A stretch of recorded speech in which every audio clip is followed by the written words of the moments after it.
Hello guys, eto na naman ako ha.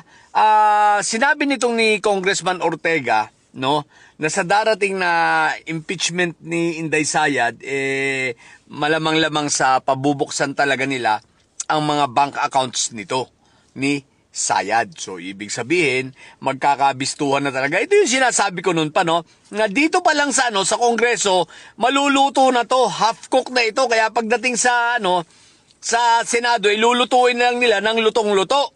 No? So, Mabubuksan ang mga bank accounts ito ni Inday Sayad ay naku po, Rudy. So, mahaba-habang panahon nito, mahaba-habang galit ng mga mamamayan nito. Kaya ang tanong sa Senado, kakayanan kaya nila ang public pressure? Naku po, Rudy. So, very exciting ha. Abangan natin next week palagay ko maipasa na ito sa sa Committee on Justice next week, no. Itong mga apat na impeachment complaints against Sayad. So tingnan natin, maganda ito sapagkat pagdating dito sa plenaryo, magkakabukasan na ito ng mga ebidensya. Ay naku po, Rudy. Mabubuksan ng mga bangko ni Inday Sayad. So magkakaalaman kung totoo ba ang sinabi. Positive ba? Totoo na may bank account siya. At yun ay nasubukan natin. Hinulugan natin dati ng piso. Pero ito, ang sigurado yung bank account ay existing.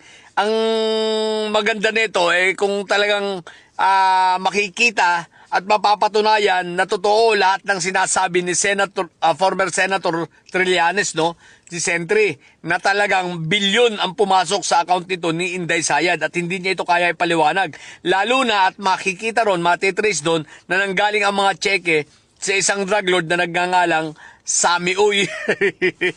Na taga Davao. What the heck? So very exciting ito. So abangan natin kung ano ang mangyayari. Basta sinabi na ni Congressman Ortega, talagang pabubuksan nila.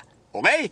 So yun lang. Kaya naman si Inday Sayad, sira ulo na nga, lalo pang naloloko. May sayad na nga, lalo pa nabubuang. No? Yung sayad ni Sayad, talagang sumasayad ng lagapak talaga, sadsad sa lupa. Ang pagkasayad ni Sayad ngayon. Sabi nung ating puting kabayo, dumidistansya daw sila muna kay Inday Sayad dahil laging mainit ang ulo ngayon.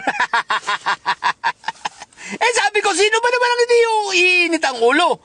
Kung ganyan ba naman? Di ba? Kabi-kabilaan ang kaso mo. Tapos wala ka ng pagkatiwalaan congressman, di ba? Ilang piraso na lang at kitang-kita naman. Tapos kita mo sa signature campaign ninyo na tay dyan ka na lang at tay kami naman po pala. Kita mo, ang tagal na, 5 buwan. Hanggang ngayon, 189,000. Iinit talaga ang ulo ni Sayad. Kaya puting kabayo, distansya ng kaunti. Habaan mo lang yung iyong tenga at ang iyong sungay. Okay? So yun lang. Sa mga bubong didilis dyan at may sayad. Yung sayad ninyo, sayad na. Ang tatay nyo ay karton. Mga tili kayo mga bubot may sayad. Sapagkat ang may sayad ay laging high blood. Bye!